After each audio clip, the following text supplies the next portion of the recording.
I'm Aly. I'm just going to introduce the show a little bit. Setting Out explores how the nature of expeditions has evolved into the modern day, incorporating the work of archaeologists, engineers, scientists, and artists, exploring a variety of realms, both geographical and beyond. The exhibition demonstrates that all these expeditions share the same eager hunger to uncover the unknown. Hi, I'm Shona Kitchen. So, to complement the exhibition, we're really excited to bring together two explorers in their own right, artist-researcher Charles Lindsay and NASA Operations Manager Bruce Coffland. Even though their work sits within fields that are traditionally disconnected, we see many parallels, not only in their passion and determination to continually explore, but also their process, practice, and output. Charles, originally educated as an exploration geologist, is a multidisciplinary artist whose work explores technology, ecosystems, semiotics, and most importantly, esoteric forms of humor. Humor kind of feeds in through this whole exhibition, very important in life.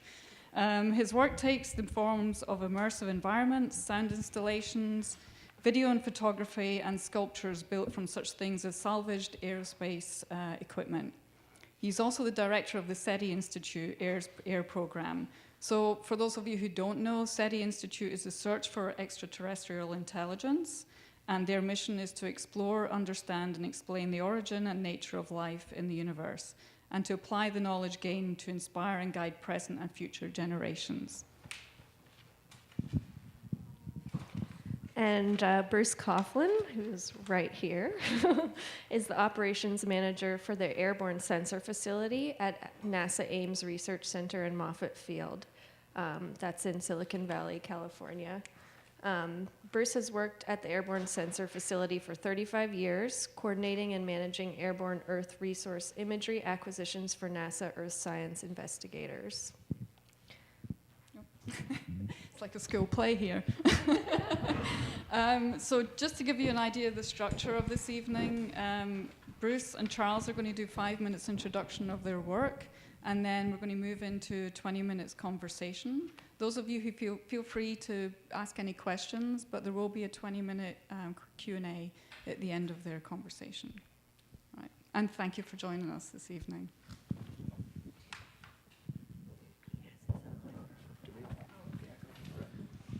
Well, as said, I'm the operations manager for the Airborne Sensor Facility at NASA Ames Research Center. We work for the Airborne Science Program at NASA headquarters. That's under the Earth Science Division, so we're there to support Earth science research. And we provide instrumentation, aircraft, and other resources to the program to conduct these research activities. That's an inventory of a lot of the platforms we use for our research. These are all NASA-owned platforms, and I've operated instruments on this WB-57, the U-2 in the corner, the DC-8. Those are three of our very principal platforms for conducting research, and we'll get into that a little more in a minute. Okay, next. So this is I hate to have you read slides, but that's simply what we're all about at NASA Ames Research Center. We conduct sensor engineering, developing, building, operating new instruments that are prototypes to systems that eventually will go in orbit on NASA aircraft. And we have a history of that that's significant. Some of the systems in orbit now came from the work we've done with the prototypes, flying them on aircraft to prove the concept and establish their operational abilities. And then again, global data collection missions. The aircraft have been all over the world: Costa Rica, Fiji, Australia, Europe, Alaska. So we've been very concerted, very heavy activity, exploration, as you like to call it. And that's really what we're all about: exploring new instruments and new science and applying it to Earth science and Earth science resources. Then data processing and archive. Everything we do is in a public domain. We don't do any classified work, so all the data we collect is in a public domain, accessible to anyone who has an interest. And then more importantly of all of this, we calibrate our instruments to a very high degree. It's called the NIST, is this national standard for technology, and then that allows us to apply what we learn with our instruments to orbiting systems. Often, we are underflying, satellite passes over calibration sites at the same time the satellite goes over, comparing our data to the data from the satellite, calibrating the two instruments to see how they're performing, if we're getting what we want out of the orbiting system. So that's a very important aspect of what we do. Okay. So this is one of our principal instruments used globally, very involved in doing atmospheric research, characterizing global climate systems. And this system is in orbit, not in that configuration, on two satellites, NASA's Terra satellite and their Aqua satellite. The two satellites are in opposite orbits behind each other, a half day behind each other, covering the same territory, covering about every 16 days as they orbit the Earth and the Earth orbits underneath it. So this is a typical simple example of the capabilities of this. This instrument is configured to fly 50 bands in the multispectral system. We go from the visible to the near infrared, out into the mid infrared, and then to the thermal. What you see here is a color infrared rendition of the Atchafalaya Bay in Louisiana. Atchafalaya River parallels the Mississippi and is seen kind of as a relief to floods that occur on the Mississippi. So what you're seeing here is a simple color infrared rendition of the digital data collected on that. This then is a treatment of that same data where we've masked out the terrain features and then enhanced the thermal characteristics of the Gulf of Mexico. So you'll see in the Gulf system there the intrusion of thermal warmer water from the Gulf, and then the darker blues are the cold, that represents the cold effluent of the river. So that's a simple representation of some of the things that that instrument's capable of. So we'll skip on. Cloud microphysics, very involved in doing characterization of climate systems. This is a recent flight from just last year in March out of Greenland with our NASA U-2 aircraft. It's a satellite calibration flight for a new NOAA satellite. So what we're looking at here is sea ice, the darker blues, and then that represents the coldness of that region. However, if you look at the bright reds is a thermal representation of water that has not frozen. So obviously the water is a warmer temperature than the frozen ice. So this represents the water melt from the ice, essentially.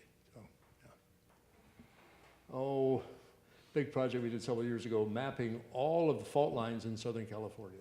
I can't even remember the count. This is a representation from one of our imaging systems of a draped terrain model. Over one of those fault systems, we flew these sites both during the day and then at night. And with that, you get differentiation of the terrain below. The night flights tend to show the soil moisture better. You can then contrast the soil moisture content versus the day representation. So this is a very effective way of mapping. They tend to show those faults very clearly. Mount St. Helens, that was a big project for us. Here you see a thermal representation of the crater. In here you'll see thermal plume there from the active dome that was forming after the eruption of St. Helens. Oh, we can keep going. We are able to fly over active forest fires using our thermal capabilities that then it can see through the smoke. We have developed systems that transmit that imagery in real time to fire camps to allow the fire camps to deploy their resources to fight these fires. So what you're seeing there in a visible, go back one. You'll see here, this is a scene down in Southern California. The smoke obscures, then using the digital data from other spectral bands, you can then depict the perimeter of the fire. So keep going. Oh, effluent, this is Puerto Rico, and using one of our ocean color imagers, clearly shows the reefs below the water. It's very hard to image anything at depth with some of these systems, but with natural color tuned to the blue part of the spectrum, you can see at some depth. And then the problem here is you'll see this erosion from clear cutting of forest along the shoreline, and that's the effect of that. The Horizon oil spill, we were very, very involved in that, flying several different instruments. This represents a Hasselblad camera we use that collects frame imagery in the infrared, and then you're depicting here the vegetation. Vegetation reflects very heavily in the IR. And so we were very involved in assessing the extent of that leak, that outflow, and also then the data was also used to assess ecosystems damages, wildlife habitats, wetlands. Okay. Go ahead. Yeah. Okay. Tanana, with that same Hasselblad camera, to explain in doing assessment of ecosystems and particularly vegetation, the color infrared part of the spectrum right off our visible capabilities, very good at depicting vegetation. So here's the Tanana River. This was accompanying a LiDAR system being developed at JPL, and this is a tracking camera system we use for showing where the radar has been. A good photo interpreter, particularly with the Forest Service, we've done a lot of work for, can look at that imagery, and if he's knowledgeable of the terrain and the vegetation, can often actually portray or determine the vegetation types there. From the, anyway, as I say, vegetation reflects heavily in the AR. We don't see that. There are some animals that apparently do, but we can see it with this camera system and these, unique sensing systems. Okay. Oh, Monterey, more of the same. Next. This was a project that began in the late 70s through the 80s. We photographed the whole state of Alaska using black and white film and color infrared film. So you'll see two dates there. This is the Alsek Glacier, and you can see some changes. Probably some of the most artistic images we've gotten out of our work has been Alaska with this color infrared photography. All down the Alaska Peninsula, there's numerous glaciers, and some of the most dramatic imagery we've gotten has been from those flights and the kind of imagery you see. And you do see some change. You'll see that there's been some receding of the glacier. And this is pre the global warming interest, this is 96, probably the beginning of that era of being concerned with global climate change. I'm prompted to call it global climate change, not global warming. So it's a political thing, but anyway. So there you see an example. Next. And here is an example of what we were flying, a black and white film in two cameras. These images taken at the same time. This is the black and white with a shorter focal length, color infrared with a 12-inch lens, and that contrast provides some value. This project was flown for the state of Alaska, the U.S. Forest Service, Geological Service, NASA. So that whole archive resides at NASA Ames in our archive, and also in Alaska, and then at the EROS Data Center, which is run by the Geological Survey in Sioux Falls, South Dakota. So, next. More glaciers. Next. Operation Icebridge is a huge effort that we're engaged in. There's a satellite called IceSat. It's a NASA satellite that has been in orbit for a long time, surveying the effects of the decline of ice systems in the Antarctic and Arctic. And that satellite has finally gone dead. So since 2009, they've tasked us with flying our instruments to continue assessing the changes in the Antarctic and particularly Greenland and the Arctic, to measure the changes, the decline or runoff of some of these glaciers. So this is a representation of a couple of our aircraft. This one is in Greenland. That's flying over the Antarctic. So there's an array of instruments that I can't even begin to number. There are 10 or 11 they can fly. But this P-3 is a former naval reconnaissance aircraft. NASA owns it now, and it can fly a huge array of instruments on all of these experiments. The same with our DC-8. The DC-8 is a flying laboratory. The DC-8's been all over the globe doing all kinds of work in the Pacific. So here, this represents some of the activity covering this Icebridge program. And here you'll see flight lines from 2009 to 13. the kind of coverage we've engaged in collecting this imagery. This is the Antarctic, and then next, and then Greenland. So flying, and this is the effort of the P-3, the DC-8, and several other aircraft assessing the changes in the ice sheets. Next. Sample of that kind of imagery. What's interesting to me about this, I have to say that I started there 35 years ago as a data analyst and a photo interpreter because that was the film era. And so then I ended up running our photo lab, film, and that era is dead. So I've had to move on to other enterprises, exploring other enterprises. So this is a sample of imagery taken from an off-the-shelf Canon 5D Mark II 22 megapixel camera, 35 millimeter camera. So it's off the shelf. We pair that with a very high-end location data that's acquired in flight. We can then, with each of these frames of photography, very carefully geolocate it on the ground. And from these data, they are able to develop terrain models up to 10 centimeters in resolution of the ice form. And that's critical to their interests. In this last year of 2015, we acquired almost 1 million frames of photography with 2 of these cameras, both combining the Antarctic and Arctic Greenland imagery we acquired. They're a robust system and we're very reliant. The ice communities, you want to call them that, are very dependent on these data. They find it very valuable. More of the same, sea ice off Antarctica, kind of exotic. This is 3D rendering. As I said, we can take that camera data and turn it into a terrain model, draping it over the terrain model we developed from the film, then drape the imagery over that, and get some pretty exciting images, I think. Okay. These dry valleys of Antarctica are fascinating. They're near McMurdo, and they, for the reason of its location, the weather, the terrain, have been dry for centuries. And they represent areas of the Antarctic where you can actually go in and geologically assess some of its ancient formations that are available. You think of the Antarctic as totally ice covered. This is one area that's not, and it's a fascinating story.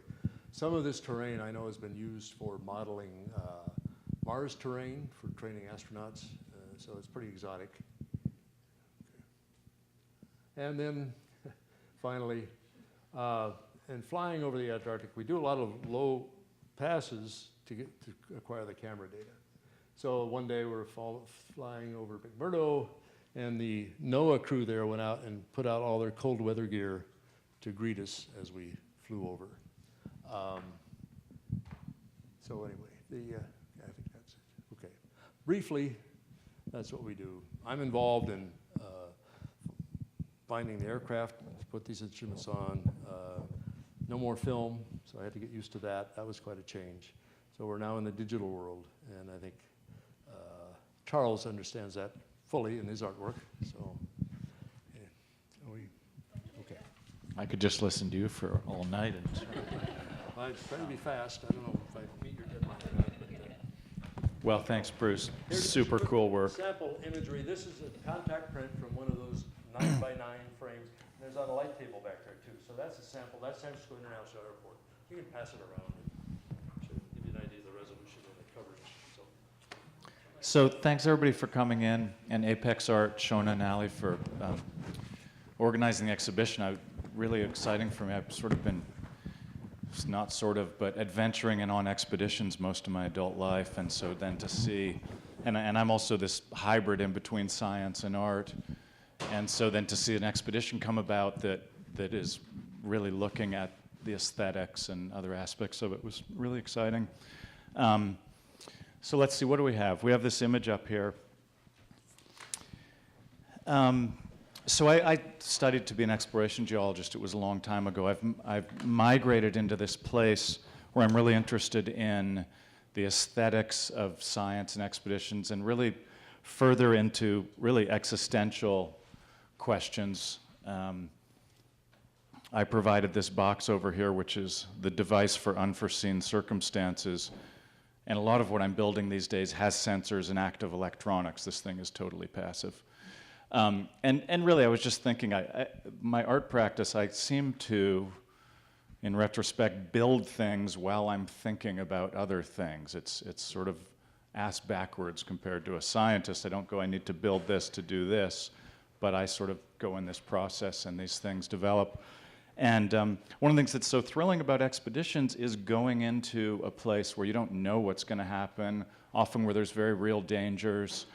And then, you know, the device for unforeseen circumstances, of course, is what's between our ears. It's how we adapt and how we think quickly and how we process. Anyway, 2010, I'll just like bridge off into this next section. I became artist in residence at the SETI Institute, and one of the first things that offered that I took advantage of was access to NASA Ames, which is basically across the freeway from where the SETI Institute is. This is in the world's biggest wind tunnel. 300-mile-an-hour winds can be generated in here. I used it as an acoustic chamber. I do a lot of sound work. And one of the projects I have running in Costa Rica, which is really a marriage of real science and art, is to bring real-time sound from one of the most biodiverse places on Earth to anybody with internet. So I've been doing a lot of recordings there. It's a very noisy and complicated soundscape. So I got access to this space. This is where they would test sort of things like parachutes for the Martian landers. And so it's an acoustically treated space so that all of Palo Alto doesn't have to listen to these things happening. It's really a dead space. The first thing I did was I took recordings I'd made in the rainforest and amplifiers, and I got that space to myself for 72 hours. So I brought them in there, and I was really, it was kind of like performance art for one, and I was just playing back recordings, thinking about the experience of actual sound. Sort of relates to some things I'm considering related to virtual reality and what's going on in virtual reality. At what point do we know the difference or not between these sounds? I mean, these are sounds I've recorded in the jungle, you know, on the forest floor, looking out for snakes and creatures. Now I'm doing it here. Sort of strange work, barely science. Ryan? So as I started to tour and see what facilities were available, this is called the Hyperwall, and this is the Data Visualization Center. That whole screen is run from a giant floor-size supercomputer, and it's where NASA is doing a lot of imaging. This is Kepler looking for exoplanets. This was more just familiarizing myself with some of one, it's imaging, so it's very close to think about arts and visual arts, those considerations. Go ahead, Ryan, on that. This is Chris Hensey, the leader of it. And that image up there is a 8 billion pixel accurate image of an area of the night sky that's as big as the fingernail in your pinky at arm's length. So it's pretty thrilling stuff. And again, you know, so much of what we encounter at NASA and what all of us have gone through, I think, in our lifetimes is understanding our place in the universe. Obviously, we're on an exponential curve. I mean, we didn't know there were exoplanets until after the 1990s. It's recent. So what do we, you know, as artists, as philosophers, as whatever these people we are, you know, what do we do with that information? How do we process it? How does it change perhaps how we behave? You know, climate change falls into a similar territory. So let's go to the next one. And then this is the quantum computer at NASA Ames. So this is a project that Google's running with NASA. And this computer is in a room inside of a room inside of a room floating. And I simply did audio recordings there. It's a project I'm just calling The Sound of a Quantum Computer Thinking. The sound is really the sound of extremely expensive air conditioning because there's a pump that runs at 99 beats per minute. It's a helium pump, and it keeps the processor near absolute zero.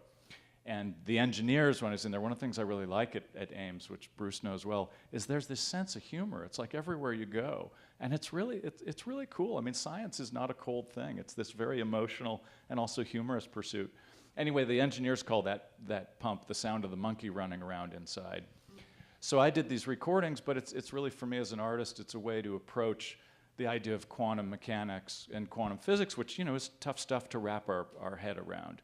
So again, sort of to the point of like making art while I'm thinking about something, this is sort of like that. It's the work I'm doing while I'm thinking about these topics.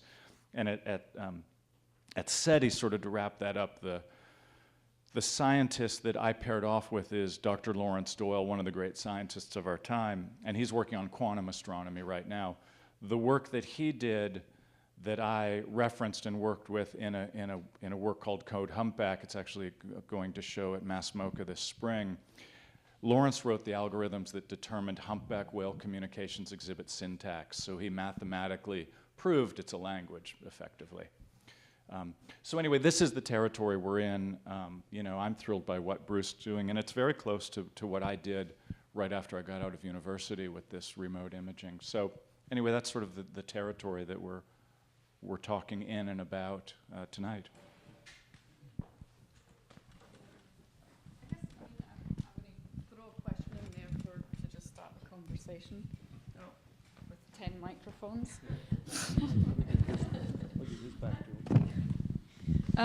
So, I mean, when Aly and I were doing the research to develop this exhibition, we spent time at Natural History Museum and came across images of expeditions.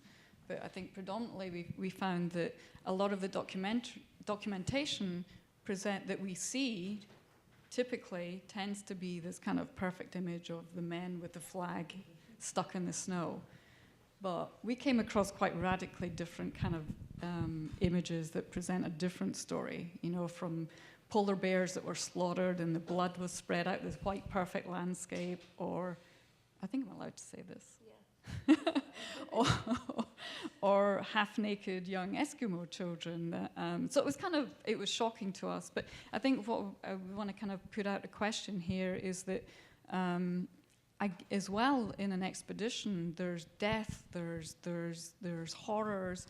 I'm intrigued to know, you know, within your own work, you've prepared to set out and you've created a kit of parts or tools that you anticipate are the perfect set of tools. But for both of you, you know, is there a project that you thought you were prepared for, but you were completely flipped the other way?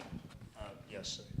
Part of what we do is develop these new instruments, and that is not simple. You know, you see these images, you see the product, you see the instrument all operational, but it takes a long, long time to get that instrument operational. We're designing 2 new instruments, and it's not a simple task.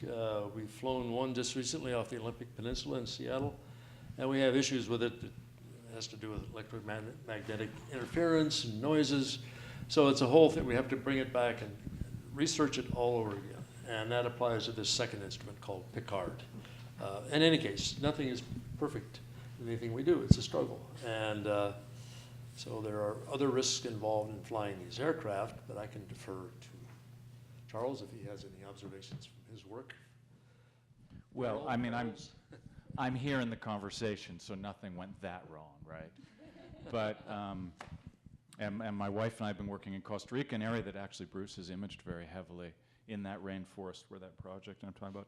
I mean, the thing that comes to mind when you say that is actually, I'm pretty good at setting up for expeditions, so I've never gotten out somewhere and forgot the AA batteries, and I very much, you know, as with Bruce, I mean, I was a photojournalist in the time of film, and I was going solo for 2 or 3 months into rainforest, and anything you forgot, you just didn't have. So it's a very different time. The other thing that's really cool to think about in this context is the aesthetics of expeditions, and you know, you think about the materials and how everything's changed, the clothes, everything is so good now, even compared to 10, 15, 20 years ago. So, but one of the examples I remember that you couldn't plan for when it was, and it's a film story, is so I in my 20s into my early 30s, I lived every winter with what was really a Stone Age tribe at the time in Indonesia. And that was a first book. Aperture did that book. Near the end of that period of going in there, I realized that what wasn't represented in the pictures was the humor, and these people had incredible humor. I had their like teeth being filed to points and monkey hunting and all this like sort of tough stuff, but they laughed all the time, and I wasn't satisfied with that imagery. And I went back with that specifically, like it was one of my, like it was after 8 years, I went back on that trip, and it's like, this trip I'm gonna get, you know, the women cracking jokes at the men's expense and laughing like crazy. And I went in there and I got those pictures, and the film got heat damaged. And when I got, you know, I got all the way back like 2 months later and to Tokyo, where I was at the time, developed the film, and it was garbage. It was ruined, and in fact, those pictures never did make the book. So that wasn't life-threatening, but it was a little bit of the tribulations of adventure. Well, Shona was an explorer. She was introduced to me. Apparently, Shona and Aly were introduced to us from one of our engineers in a flight you took with him. And so he gave a guest appearance at RISD, and then you folks got in touch with us, me particularly. So Aly showed up with a little knapsack and all over the globe, down to Goldstone and Edwards Air Force Base and JPL, and showed up just to see what we did, because our engineer had explained that. So that was an exploration on your own. Really, I admired you for that. It was so here we are now, and I thank you for that. Yeah, it was great. And one thing, real significant thing I could point out is flying that U-2 aircraft. That is a evolution of the old aircraft that got shot down over the Soviet Union in 1960. Since then, Lockheed and the military have advanced that airframe and designed a new one that we're currently flying, and we bought 2 of them back in the 80s, right off the production line. They're really exotic aircraft. It's highly skilled pilots. They're not easy to fly or land. And so one of the risks is that those pilots have to get in a pressure suit, much like the ones you saw people boarding the shuttles on. And they fly the whole mission in that. The cockpit is pressurized to about 29,000 feet. If something happens, they're not in that suit, they're done. So to project that out a little more, back in '87, where the U-2 flew over the Antarctic with a specific mission of measuring the ozone hole. And one of the exciting developments out of that was that they were actually able to prove that the excess of fluorochlorocarbons did have an effect on ozone. If you look at a chart, as the chlorofluorocarbons exceeded, as you get up to altitude, the ozone hole, the ozone, diminished equally in another dimension. So it was pretty dramatic and definitive proof that fluorocarbons did have an effect on ozone.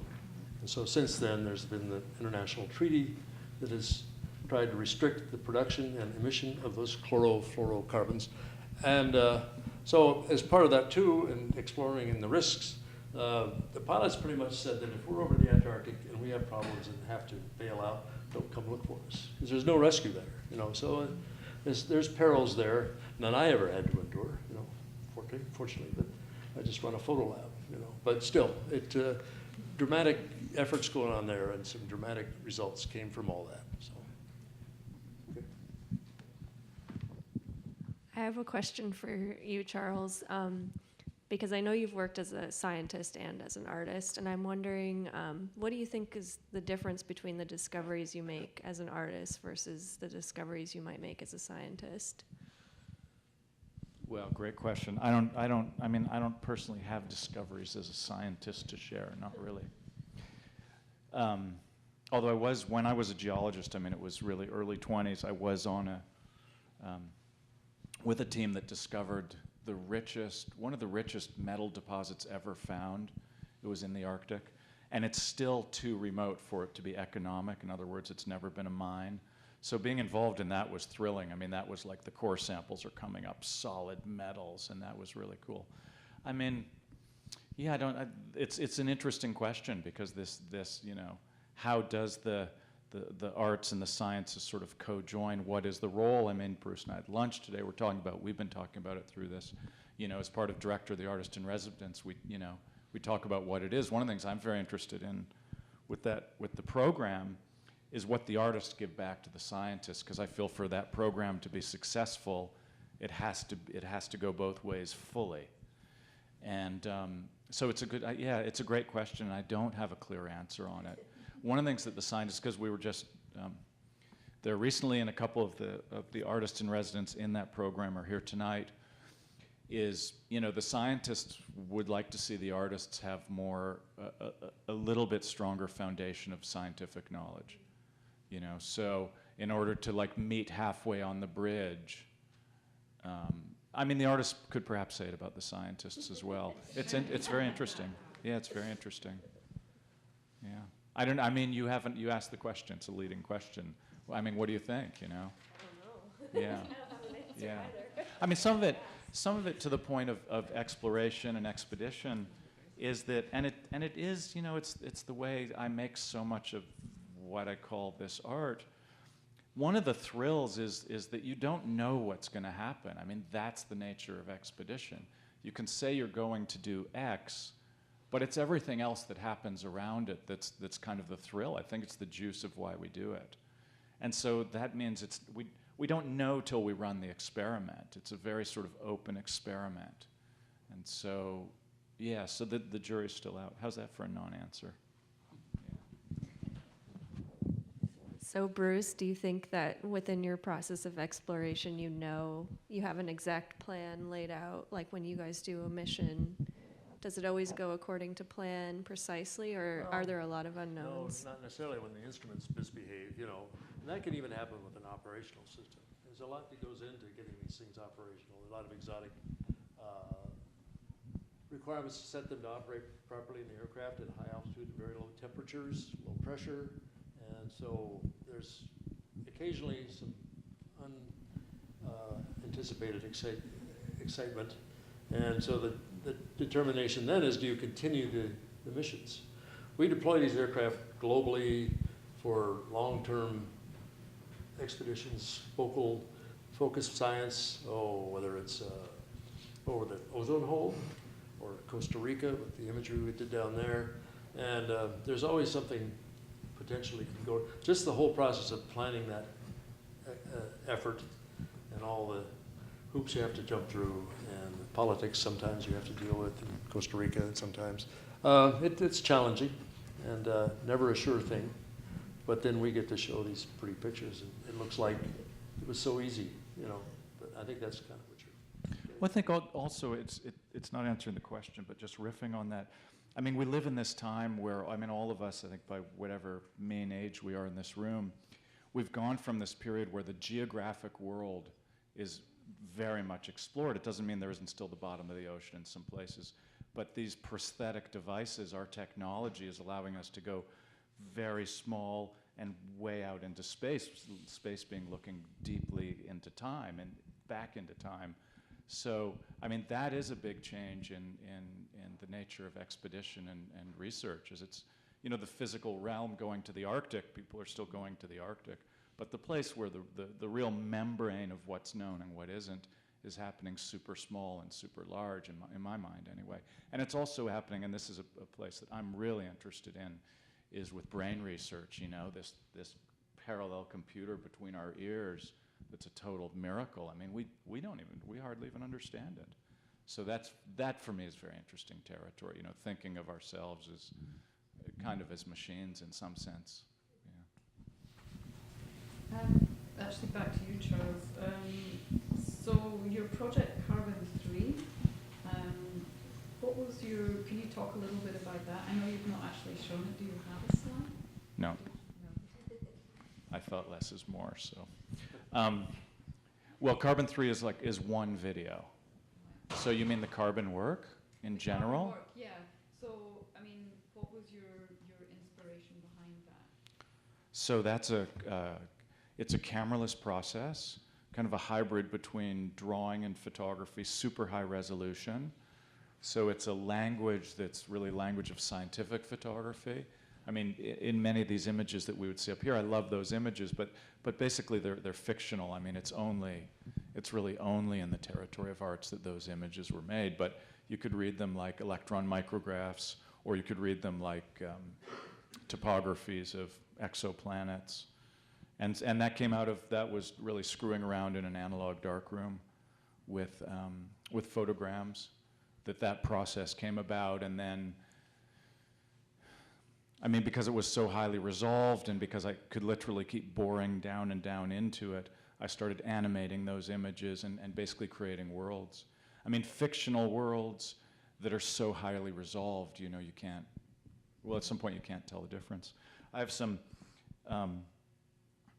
friends are in front-edge virtual reality development in Los Angeles, and I was down in one of the labs just in the last couple weeks, and you know, Oculus Rift and what Samsung are doing with virtual reality, in 1 year it has come so far. It's from, you know, a year ago, the front edge of it was like, this is cool and it's going to be happening, to now it's just, you know, virtual reality is, I mean, it's mind-boggling. So in many ways, what I was exploring with that, and we're actually applying some of that imagery and that work in this virtual reality territory, it's getting very interesting.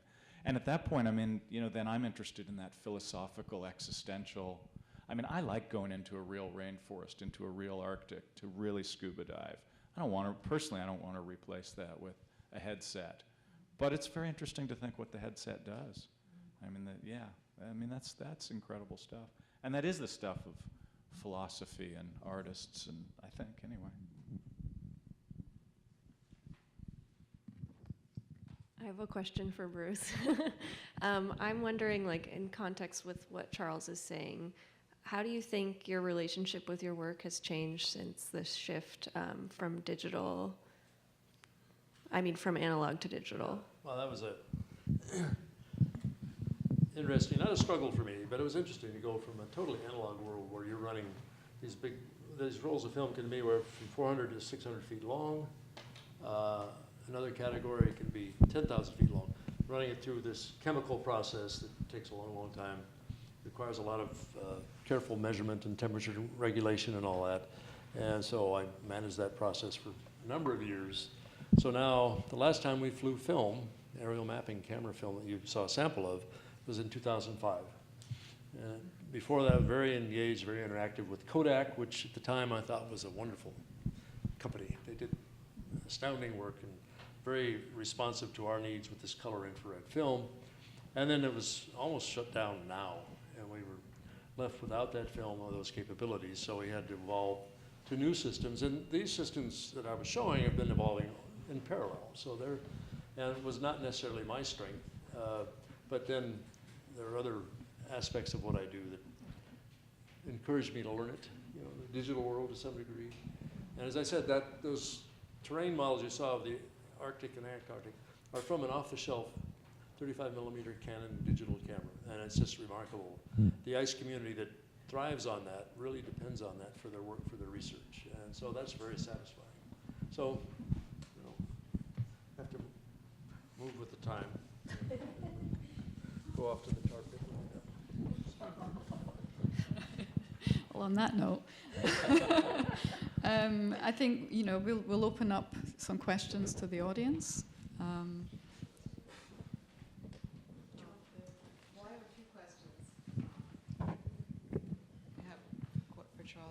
Charles, you're Charles, yes. Oh, that's Charles. But you Bruce. are Bruce. Do you feel a loss? I mean, not just the psychological loss because of film being such a different kind of medium, but I mean, in terms of what you're getting back and what you can refer to, do you feel a loss? Yes. What is the nature of the loss? Well,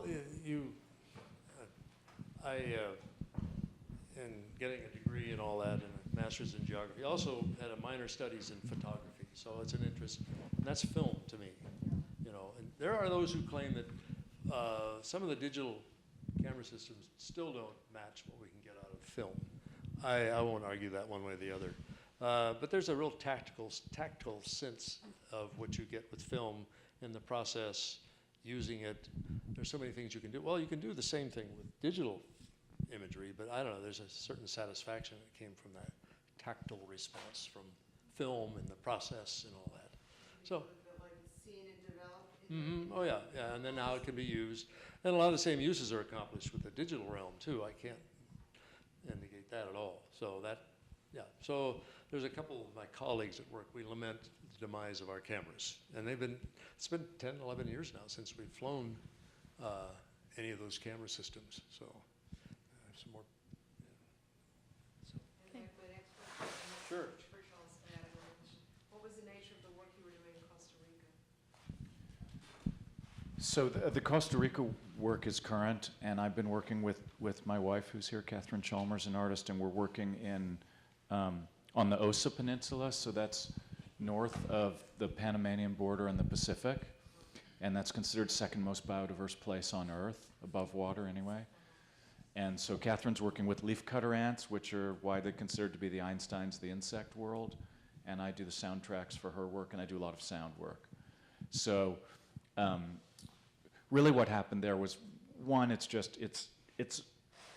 a very rare situation on Earth in that you have this largely primary rainforest, super biodiversity. You don't have, like you might have in Africa, you don't have populations that are harvesting bushmeat and stuff in there. So you wouldn't say it's not threatened, but it's in pretty good shape. Costa Rica is a fairly stable place.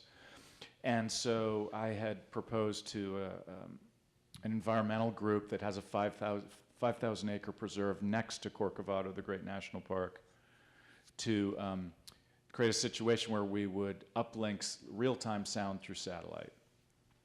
And then just a couple years ago, the DEA and the Costa Rican government got together and put in a repeater station on the border of the park and land to monitor Colombian drug smugglers.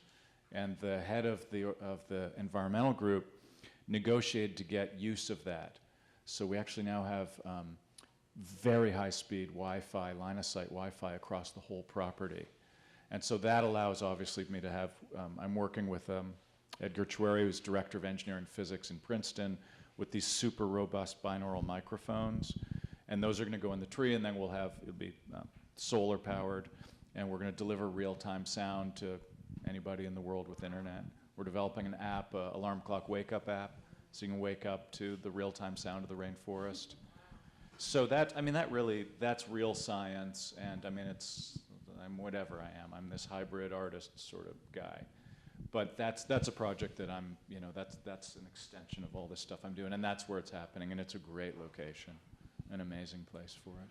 My next question, too, was in terms of the SETI people who say they wish the artists had a little more science in their skill set, and I was like, I'm sure most of us struggled, did really well in art and struggled in sciences, partially because of the mathematics involved, a lot of it.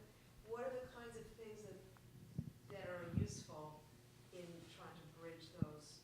Well, I mean, it's just like a conversation. It's literally a conversation. You need vocabulary. You need concepts.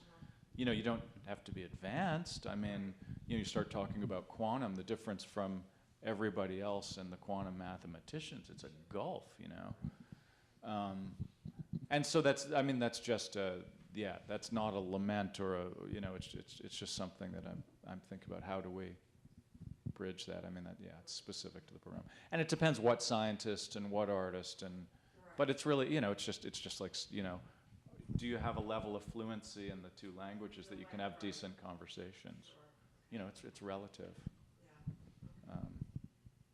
I mean, some conceptual artist is going to come in, and the scientists are going to be like, duh, they're not even going to be able to, So it goes both ways.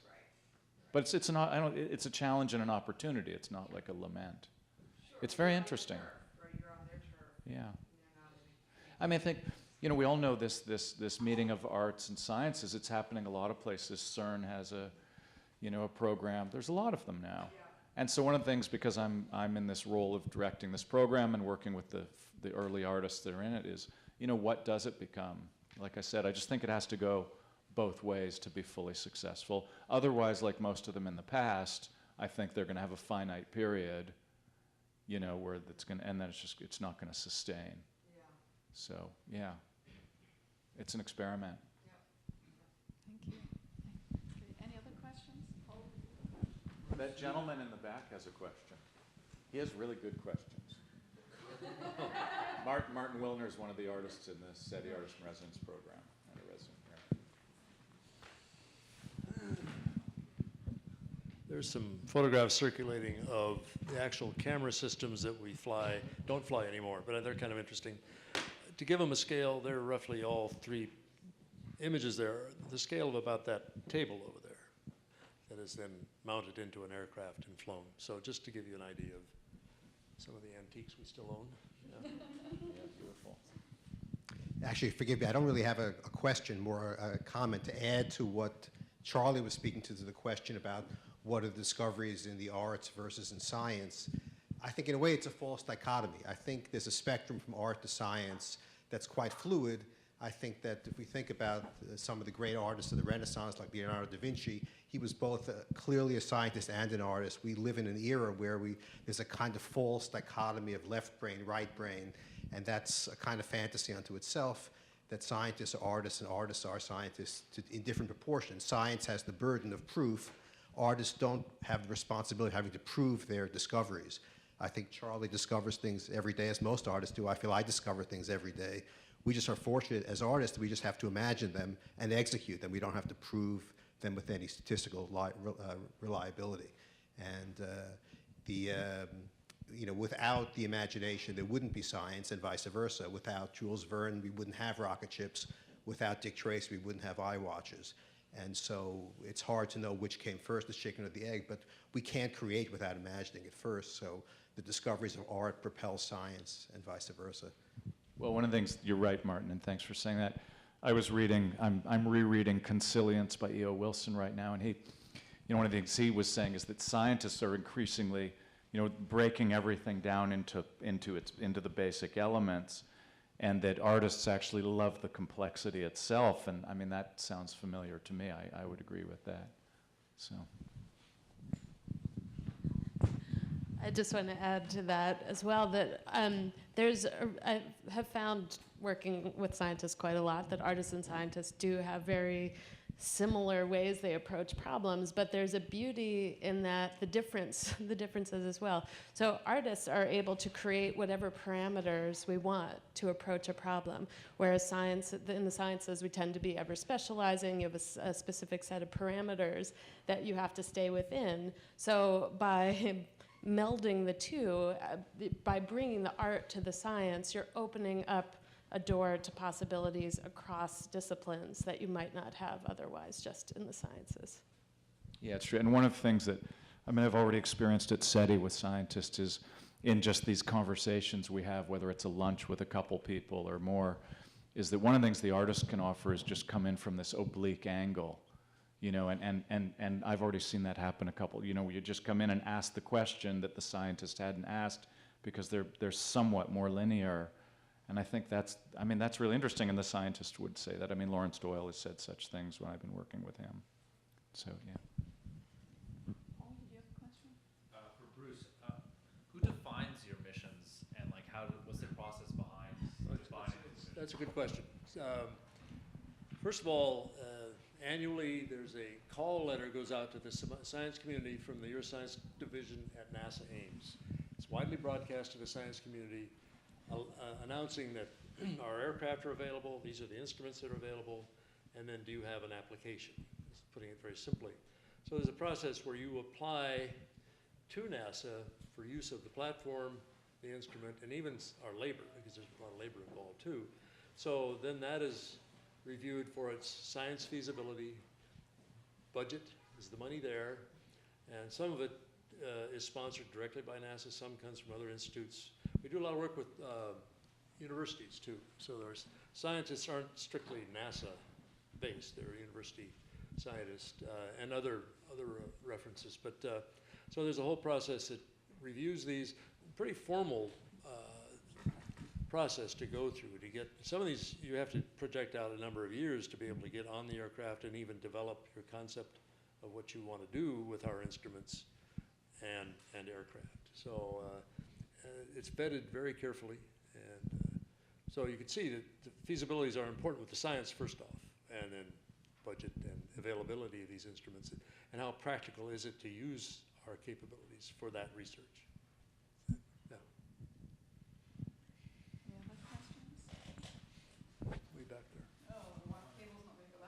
what's next in terms of projects, and how can the community get more involved? mean with the SETI Institute in particular? Just in general for both of you.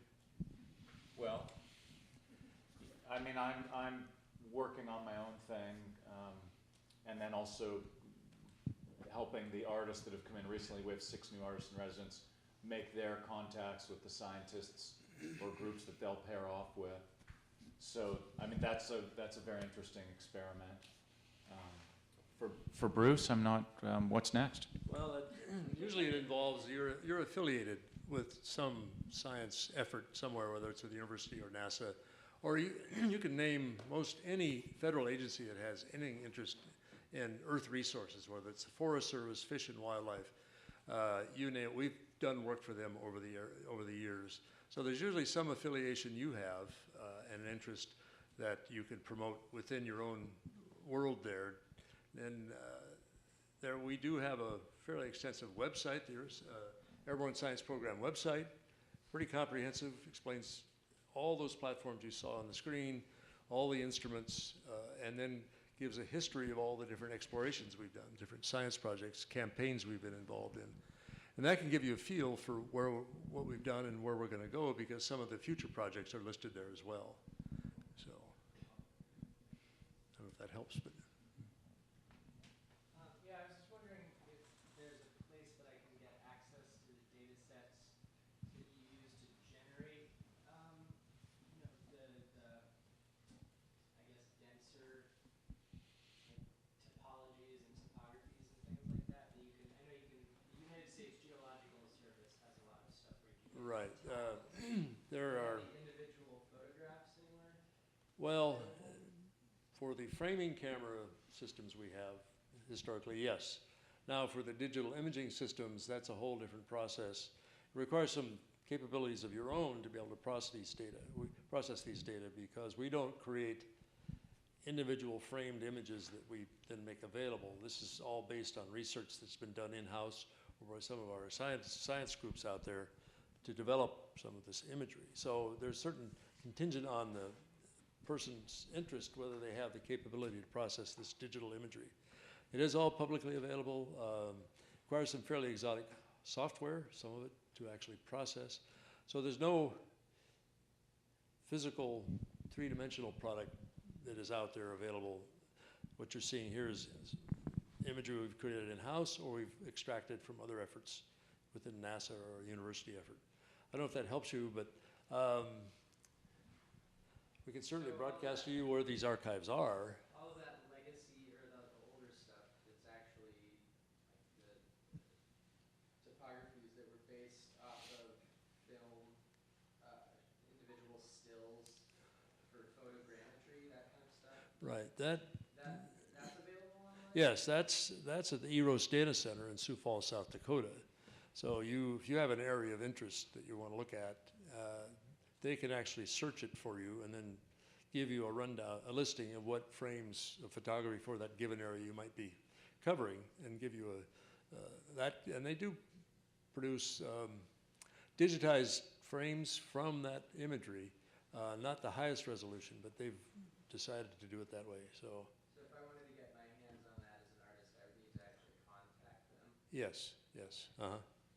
Now, I don't want to broadcast this too far, but we have in-house the capability of helping you find that information. So all our data is in a digital geographically referenced database. We've got over, easily, that framing camera data you see there, 750,000 frames sitting in an archive that Shona and Aly have seen. It's kind of like the Raiders of the Lost Ark warehouse. So we have the capability of at least providing you that reference where you might be able to go order what you want. Is that? Maybe I'll talk to you later. Okay, all right. This brings up a question for me. We get so excited at like every time we've gone to NASA Ames. It's like it is like Aladdin's cave. But from the other side, for us, what do you see or what do you gain from the artist's mind, or kind of our? I mean, do you just perceive us as just crazy? No. Well, that's a personal interest of mine already, so that makes it easy. I can't say that for everybody on our staff, but no, I'm kidding. But no, it's a whole other world. That's why I've been doing this for so many years. I've been allowed to come to events like this, other events, and involved in other workshops that we've created to present to school teachers. So it's new and exciting all the time. That's what keeps me there. It's never boring, and it's fun. I have to say that when I showed that hyper wall up there, and I did some imaging there, and then I went with some people from CERN, and then some point over the course of the year, I got a hold of Chris Hensey, the director there, and I said, hey, I'd like to bring somebody by again. And he's like, hey man, this isn't entertainment. We're working here. So there is sort of and in fact, with our artists program and the scientists, it's something we're, because everybody that's good is super busy. And so, bringing the artist into that situation, well, we're being sensitive about it. Yeah. Any other questions?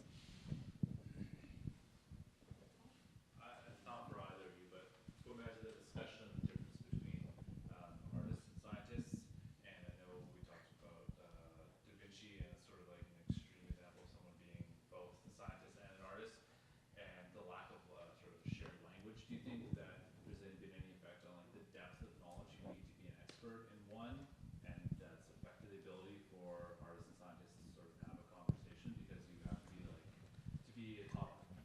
Well, you're talking about specialization. Yeah, specialization, right? Like, we talk in the field. One of the things, there's a lot of talk about, and I was at some lectures this past fall where it's coming up, is that within the sciences, there is this de-siloing, this way things have gotten, Da Vinci have gotten more siloed, specialization. It's not like that's going away, but certainly at the SETI Institute, there's the nature of this front-edge science.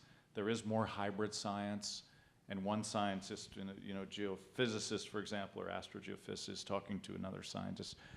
I'm told that the silos are breaking down, but you're absolutely right. It's like the entomologist that studies one particular beetle and that's it. I mean, how are they going to talk to the choreographer or whatever? I'm told the trends.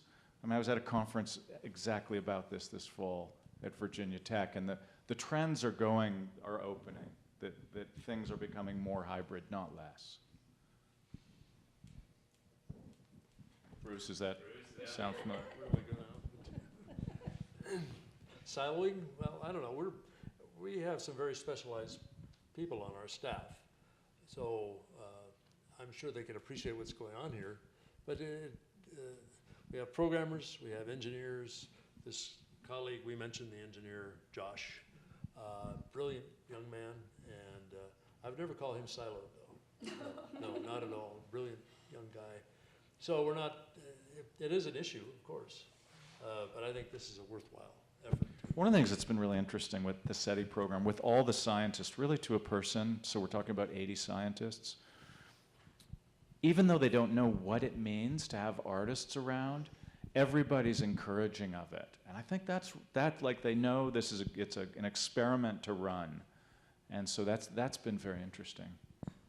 And same at NASA Ames. I mean, everybody I've met is that, NASA's a much more formal place. But on, sort of off record, everybody's like, we would like more artists around. Elizabeth, did you have?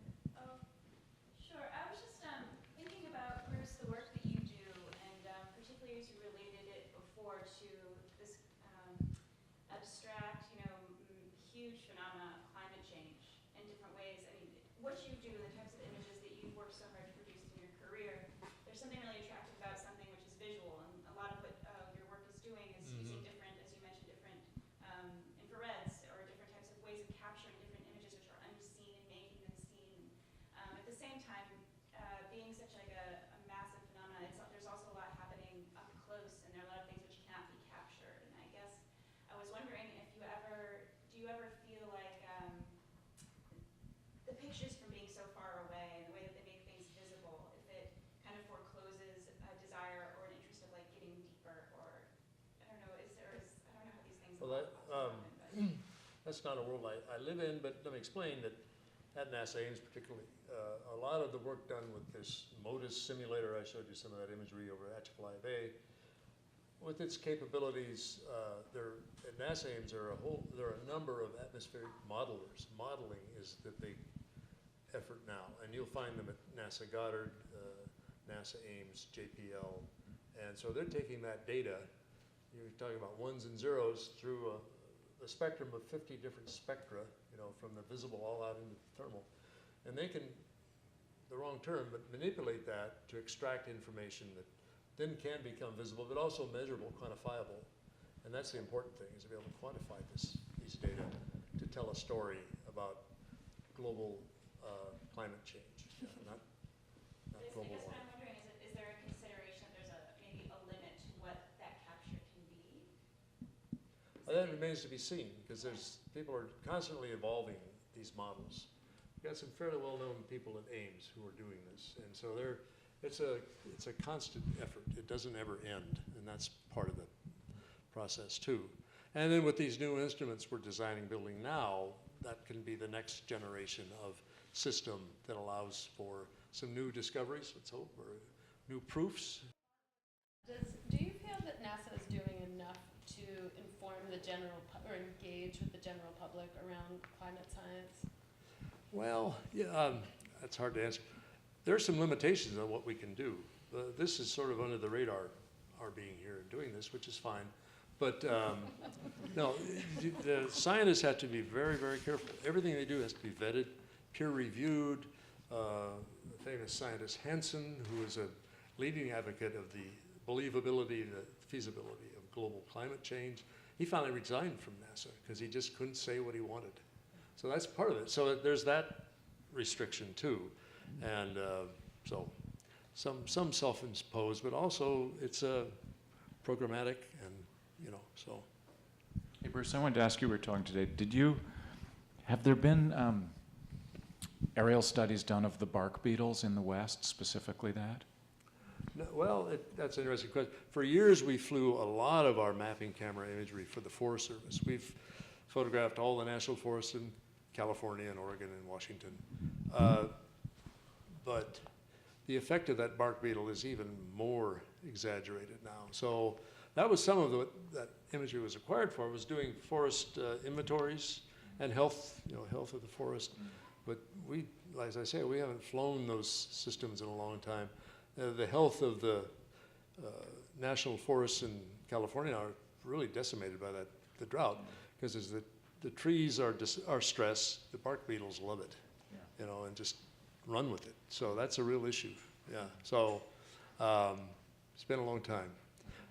I mean, all with the senators and the ice cube and all these kind of blunders they make about, climate change. But it's nice to hear that, the government is actually doing some valuable real science, because oftentimes you don't hear about it. Right. But how much is that in comparison to, let's say, what's happening in the private sector? Well, my sense of it is the private sector doesn't want to know this. We talk to the Koch brothers, anybody.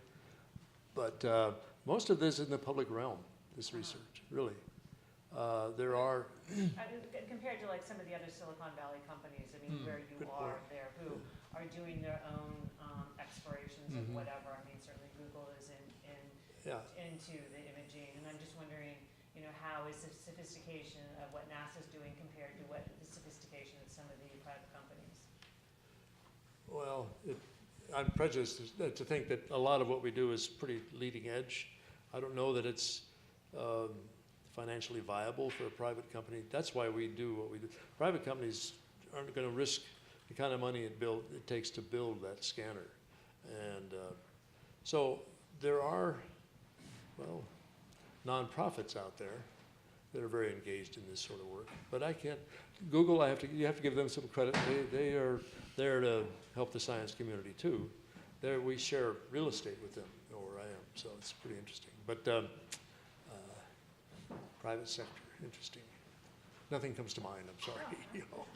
But like I say, so much of this work is being done in the public sector with different government. NOAA is very involved in this kind of work. So the Department of Energy, and the Department of Energy has a research lab at Nellis Air Force Base. They fly imaging systems in support of what their efforts are, and then other there's a big DOE site in Manhattan, Kansas, that is involved in looking at atmospheric modeling and the effects of current atmospheric models on plant health and productivity of crops, that kind of thing. So that's still in the public sector. So, yeah, I wish I had a better answer, but I don't. No, that was an answer. Okay. Okay, thank you. We've got time for one more question. Oh. Uh-oh. Two. My question is for Charles, very quickly. You mentioned before virtual reality and how it has come big ways since a few years ago. Do you have any example of collaboration between science and artists in that realm and virtual reality, cutting-edge projects? I mean, I know some people that are working on it. I think it's too early to say what results from it, but there's work being done for certain. I mean, it's going to be applied to everything. And where could we found information about this? On what's happening? I mean, I wouldn't know any better than you about searching, but I mean, I think if you go like virtual reality in geophysics or virtual reality in biology or virtual reality in molecular biology, I mean, there's plenty of stuff going on, and it's only going one direction. I mean, you can see that. Yeah. I think we need at least one more question. This young lady. No, I think it's great that you brought up the example of the bark beetles, because that's one realm of investigation where an artist actually had a very strong impact on the science of figuring out how to come up with some biological controls for the bark beetles, and that was the artist David Dunn, who is a sound artist who actually figured out, had microphones and amplified the sounds of the bark beetles chewing, that then he was able to collaborate with scientists to figure out a way to create the sounds overwhelm their sensory capacities and destroy the bark beetles in certain places. Because I think, some of what's been coming up tonight, and I'm involved in this as an artist and a scientist, and I'm an artist in residence for the Carey Institute of Ecosystem Studies right now, and have worked in different capacities in this combination, is that the conversation can stay very superficial. And the artists come in, and they end up, many times, illustrating the science. But that question of what do the scientists get from the artists, and how can we keep deepening these kinds of communications and work that comes out of it, I think is really interesting. And it may not always work. We may not be able to speak the same language. And that's okay too, because I think it's that we keep trying and have the conversations, and then serendipity can sometimes happen. And it's not always going to happen, but I think that it's so exciting right now that there are so many more opportunities for that. I think you're right, and I think really maybe what it comes down to is asking the right question, even if you ask it accidentally. I mean, you can even bumble into a question that hasn't, And so then as an artist, I mean, maybe the most valuable thing we do is like, it's not the object or the sound. I mean, that example is really good. It's just asking the right question. Mm-hmm. Yeah. Thanks. Thank you. Oh. Okay, one. How is SETI funded? It's private funding and NASA. I mean, all the scientists go for grants. And then the institute itself does private fundraising. But it's NSF, it's NEA, not NSF mainly. NASA is providing a lot of funding. But all the scientists go for grants. And the artists, frankly, are in the same position. I mean, they have to develop their own funding for the program, just like the scientists do. Yeah. Okay, well, thank you very much, everybody, for joining us this evening. Thank you, Charles. Thank you, Bruce. Thank you, Apex, for giving us this opportunity. They've been an amazing group to work with. So thank you. And as Chelsea, we have somebody new on the job here. Thank you. Elizabeth, thank you. And Ryan's over here on tech. Thank you.